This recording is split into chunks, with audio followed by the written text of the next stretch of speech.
Have you ever wanted to understand someone else's chart? Not your own, but maybe it's a partner who won't share their birth time, or a friend going through something you can't quite make sense of, or a situation involving a person whose exact birth details you'll never have access to. This is one of the questions I get asked most often, and it opens up a whole area of astrology that doesn't get talked about enough. And if it does, I'm not aware of it really. It's called third-party readings. And so today I want to walk you through what these readings actually are, what's realistic to expect from them, and how the amount of information you have about the other person changes what an astrologer could tell you. All right, let's start with the situation most people find themselves in. You want insight into someone, but you don't have their date of birth. And this happens constantly, like a new date, a coworker, an ex who ghosted you, a family member who's always been kind of a mystery. Well, the good news is that astrology does have tools for this. So when we don't have the other person's birth data, we work primarily from your own chart. So every birth chart contains what we are calling relationship houses. That's what we're going to focus on. So the seventh house, which governs partnerships and one-on-one connections, and its ruling planet, which describes the qualities you tend to attract or gravitate towards. We also look at what's happening in the sky right now through transits based on your location to see what kind of energy is active in your relationship houses. This is sometimes called a reflected or one chart reading because everything is filtered through your perspective rather than compared directly to theirs. And it can reveal patterns like the type of dynamic you're currently drawn to or drawn into, and what themes are likely playing out between you, and what timing looks like for the situation to shift or clarify. And it's not like a psychic download of sorts of the other person's new inner life. It's more of a read on the shape of the connection as it shows up in your chart. So now, when you do have the other person's full birth details, like their date, time, and place of birth, the picture does become much richer.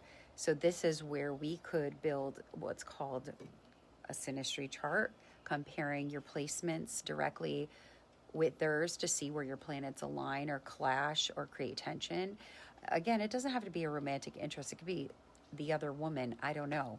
But we can always construct a composite chart too, which is essentially just the relationship zone chart, treating the connection itself as an entity with its own strengths, its own growth edges. And with this kind of level of detail, an astrologer can speak to things like, communication styles between the two of you or the two of them, where natural ease or, exists versus where friction is likely to show up. So how each person tends to, handle conflict or intimacy.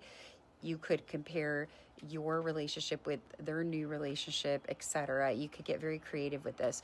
So it's generally a different depth of insight compared to a one chart reading, simply because there's more real data to work with. So I do want to be upfront with you. There are astrologers who can figure out the date and time, or the time of birth too. So I do want to put that out there, but let's say you don't have any of that. But I do want to be upfront with you because I take this seriously. Like, astrology is not fortune telling, and no reading, mine or anyone else's, is going to tell you exactly what another person will do or override their free will. And what a chart shows is pattern and probability, not destiny. So think of it like a weather forecast for a relationship. It could tell you a storm is more likely this week, but it can't force the storm to happen, and it certainly can't make the other person carry an umbrella. So what a reading can do is help you feel a little more grounded and give you language for what you're sensing, and some context for timing, and a sense of where things currently stand. So sometimes that's generally all we're looking for is not like a guarantee, just a little clarity in the middle of uncertainty.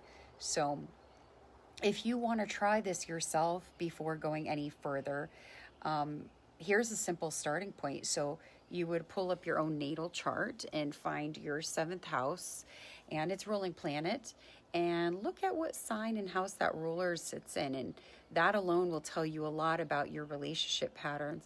And if you have the other person's birth date, even without a time, you could still compare Sun, Moon, and Venus placements for a rough sense of compatibility and communication style. And it won't be as precise as like a full synastry reading, but it's a genuinely useful entry point. And honestly, learning to read your own chart is one of the most useful skills astrology can teach you. And that said, if you are in the middle of a real situation and want someone to actually sit with the details and walk you through it, that's exactly what I offer at the stand. So I do both versions of this reading. I do a one chart reading if you don't have their birth details, and a full comparative reading if you do. So you can go check out the link in my bio if you're interested in that. And of course, comment any questions you might have. And thank you for listening.